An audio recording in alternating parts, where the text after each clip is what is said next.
তোমার 24 ঘন্টায় এক ওয়াক্ত নামাজ পড়তে দেয় না, আহা তুমি কার খপ্পরে পড়ো?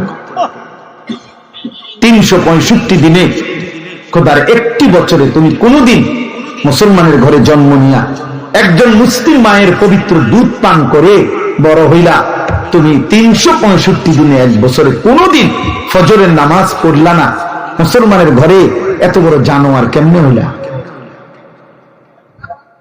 এত বড় মানুষরূপী পশু হইলা কেমনে? কেমনে হইলা? কে তোমার এমন মালিক ভুলাই দিল যে 365 দিনও কেউ তোমারে শিখাইলো না, বললো না যে কিরে আব্বা তুমি ফজরের নামাজ পড়তা না? আমাদের তো আলহামদুলিল্লাহ 6 বছরের 7 বছরের নুরানি বাচ্চা আমাদের মাদ্রাসাগুলো সব কওমি মাদ্রাসায়, আলহামদুলিল্লাহ আমরা গর্ব করে বলতে পারি 7 বছরের 6 বছরের নুরানি বাচ্চাও চোখ বলতে বলতে ফজরের নামাজ জামাতের সাথে খোদার 365 দিনও পড়ে।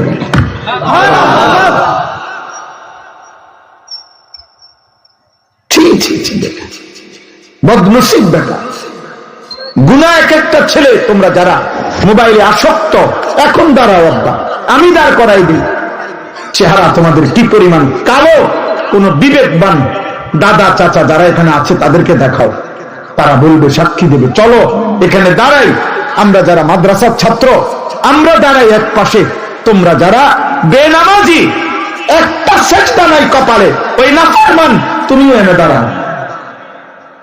দাঁড়াইয়া নিরপেক্ষ একজন মানুষকে, একেবারে প্রয়োজনে চাঁদের দেশ থেকে একজন মানুষকে খুঁজে আনো, আইনা বলো যে ভাই তুমি দেখে বলো কাকে তোমার দেখতে আদর লাগে, মায়া লাগে, পবিত্র মানুষ মনে হয়,